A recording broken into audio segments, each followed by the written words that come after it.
Oi, eu sou Juliana Correia e começa agora mais uma edição de Folhagem, a série de dicas literárias do Baobazinho.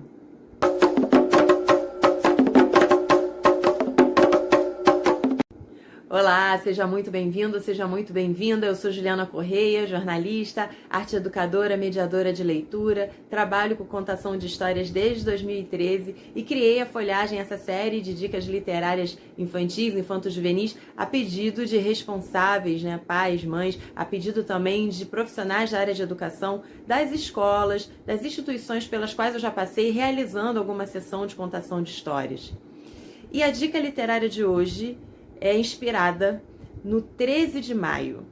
Sim, porque a gente aprende na escola que o dia 13 de maio é o dia da libertação dos escravos, ou o dia da abolição da escravatura. Isso por conta da assinatura da Lei Áurea, ocorrida 13 de maio de 1888. Acontece que é preciso tomar muito cuidado com a história dita oficial. Isso porque ela não inclui vários outros acontecimentos, fatos importantíssimos para a gente entender o nosso passado e para a gente entender, inclusive, o contexto em que vivemos atualmente. É por isso que a dica literária de hoje é a coleção Herói Brasileiro, de Maurício Pestana. A Revolta dos Búzios, A Revolta dos Malês e também a Revolta da Chibata. Essa aqui aconteceu no pós-abolição, mas também é importante falar dela. Maurício Pestana é o autor e o ilustrador da coleção Herói Brasileiro, uma série de revistas em quadrinhos que você vai conhecer agora.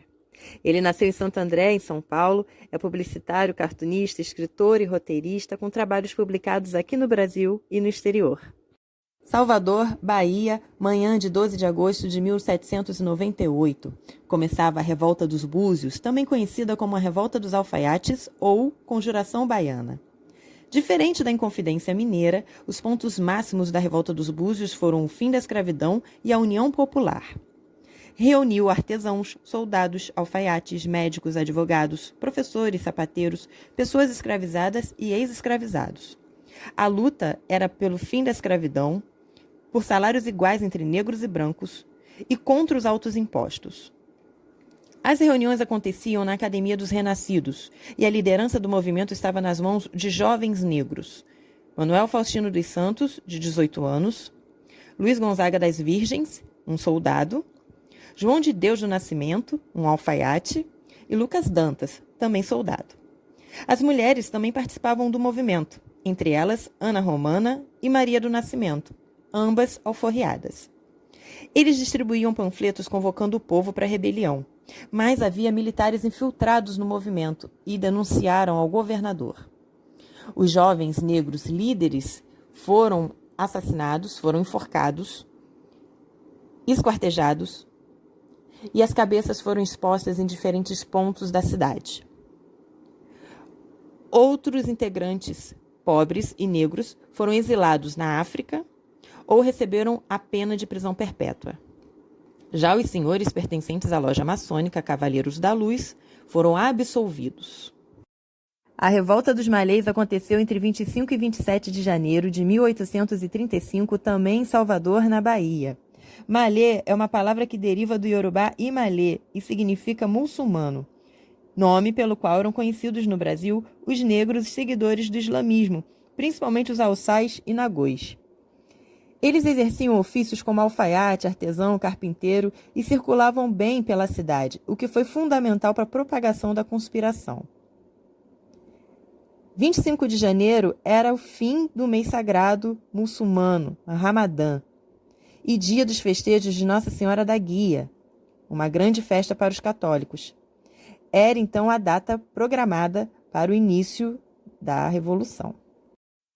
O objetivo era a instalação de uma República Islâmica Negra no Brasil, e contam que as mulheres participaram. Entre elas, Luísa Marim, uma africana que era uma grande cozinheira e quituteira, que transportava em seus tabuleiros as mensagens, as coordenadas para a Revolução. A língua utilizada nesses escritos era a árabe, a língua do Alcorão. No entanto, houve traição e o governo agiu de forma bem severa contra os revoltosos. Muitos foram mortos em pleno conflito, outros exilados, deportados para a África, outros presos, sem contar com os castigos corporais. Embora derrotados, os malês inspiraram outras ações contra a escravidão, não só pelo exemplo de organização, mas também pela disciplina de muitos de seus líderes, que passaram a ser referência na luta abolicionista que se travava no Brasil. Esse conflito teve repercussão nacional. No Rio de Janeiro, a notícia apavorou e autoridades cariocas passaram a exercer vigilância estreita sobre os negros, com medo de que aqui acontecesse o mesmo. Tem um outro ponto muito importante, nunca falado. Quando há a assinatura da Lei Áurea, no dia 13 de maio de 1888, 5%, apenas 5% do povo negro ainda estava na condição de cativo. 95% já era liberto, isso de acordo com pesquisas. Então, assim, quando acontece a abolição da escravatura, as diferentes formas dos negros se organizarem, a autonomia dessas pessoas já estava impactando bastante na economia, já estava impactando na política, já estava impactando muito nas elites que não conseguiam controlar mais essas organizações. Que organizações eram essas, Juliana? Os candomblés, as irmandades católicas, os quilombos, que quando se pensa na luta negra, a escola foca muito no Quilombo dos Palmares, né? Mas não existiu apenas o Quilombo dos Palmares, existiram muitos quilombos e existem muitas pesquisas, existem muitos estudos que tratam dos quilombos e nos ensinam que os quilombos não eram lugar de negro fugido. O quilombo era uma organização política que tinha sua própria maneira de se articular, se organizar pelo trabalho, pela economia, pela vida em comunidade, as relações com a terra, as relações inclusive com outros povos, como os povos indígenas. Então, assim, a questão é muito mais complexa do que parece e a escola, infelizmente, fica muito sempre na reprodução dessa questão a partir da assinatura e do endeusamento a uma personagem, uma mulher branca, que é a Princesa Isabel. Segundo, é que a abolição da escravatura não garantiu acesso à educação, à saúde, à moradia digna, à propriedade de terra, ao trabalho, nada disso. A revolta da Chibata é um bom exemplo. No dia 22 de novembro de 1910, o marinheiro Marcelino Rodrigues Menezes desmaiou após receber 250 chibatadas. Foi o estopim para a revolta já planejada há alguns anos. O Brasil tinha a terceira maior frota naval do mundo. Em poucas horas, o Minas Gerais, um dos maiores navios de guerra, já estava sob o comando de João Cândido, o almirante negro. Ele liderou a revolta, que contou com outros grandes marinheiros como Cabo Avelino, do navio Deodoro, Cabo Gregório Nascimento, do grande navio de guerra São Paulo, e Francisco Dias Martins, o Mão Negra, o mais letrado dos marujos, presidente do Grêmio Literário do navio Bahia. Foi ele quem escreveu a carta ao presidente da República com as reivindicações dos marinheiros. Os oficiais da Marinha se recusavam a negociar, e João Cândido, o almirante negro, e seus amotinados mantinham os canhões apontados para a antiga capital federal, ameaçando explodir tudo. Após a vitória de João Cândido, a Marinha publica um decreto no qual qualquer marinheiro poderia ser sumariamente demitido. Pouco tempo depois, João Cândido foi preso e outros marujos também. Muitos foram assassinados. João Cândido contraiu tuberculose na prisão e foi internado no Hospital dos Alienados como louco. Ainda assim, conseguiu sobreviver e participou do julgamento. Dos 70 acusados de terem se envolvido na revolta da Chibata, restavam apenas 10 marinheiros para serem julgados. Os outros já haviam sido executados ou tidos como desaparecidos. Das principais lideranças da revolta, apenas o Mão Negra e o João Cândido permaneciam sentados no banco dos réus. João Cândido foi absolvido, mas não recebeu qualquer tipo de ressarcimento. Ele também não tinha para onde ir. Condições muito semelhantes à maioria dos negros que haviam acabado de sair da escravidão no Brasil, após anos de dedicação para a construção do país, excluído de qualquer processo de ressarcimento e vítima do racismo. Outra questão relevante que precisa ser levada em consideração ao pensarmos a abolição da escravatura é a pressão política da Inglaterra, o berço da Revolução Industrial. A Revolução Industrial vai instaurar grandes transformações nas relações de trabalho e no sistema de produção. Isso acontece no século XVIII. As fábricas são os novos motores da economia. As máquinas permitem a produção em larga escala e o interesse das elites passa a ser a ampliação de seus consumidores. A mão de obra escravizada, então, não lhes interessa mais.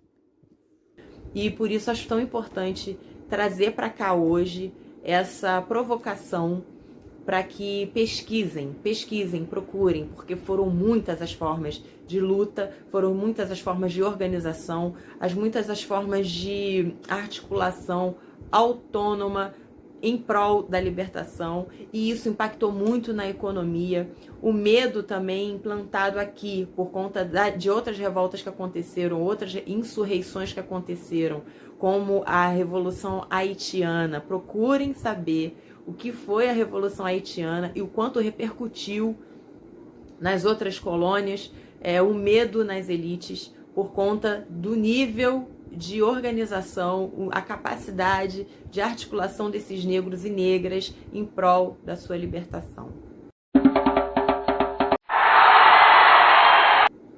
Então, além da revolta dos Búzios, além da revolta dos Malês, além da revolta da Chibata, procure saber sobre a revolta das Carrancas, que inclusive aconteceu no dia 13 de maio também, de 1833. Procure saber sobre a revolta de Vassouras, liderada por Manuel Congo aqui no Sudeste, aqui na região de Pati de Alferes, Vassouras. Procure saber também sobre o massacre dos Porongos, né? Quem foram os lanceiros negros que lutaram por 10 anos na Revolução Farroupilha, e essa revolução é comemorada até hoje no sul do país, e sequer é citado, mencionado, lembrado a questão do extermínio dos lanceiros negros, né? Que ficou conhecido como Massacre de Porongos, um episódio extremamente covarde, racista da nossa história, que também não é falado. Procure se informar, procure ir além do que a história oficial traz, porque tem muito ainda, com certeza, a ser alcançado por nós sobre os nossos antepassados, e que a gente olhe para essas histórias, que a gente ensine, que a gente compartilhe essas histórias cada vez mais, para que a gente saiba de fato quem são os nossos verdadeiros heróis, as nossas verdadeiras referências, as nossas verdadeiras inspirações. Sejamos os autores dessas histórias também, quando a gente reconta, sejamos guardiões dessa memória, porque sem memória realmente fica difícil da gente não se deixar ludibriar. Se cuidem, até a próxima sexta-feira, e muito obrigada por tua atenção mais uma vez. Beijo grande.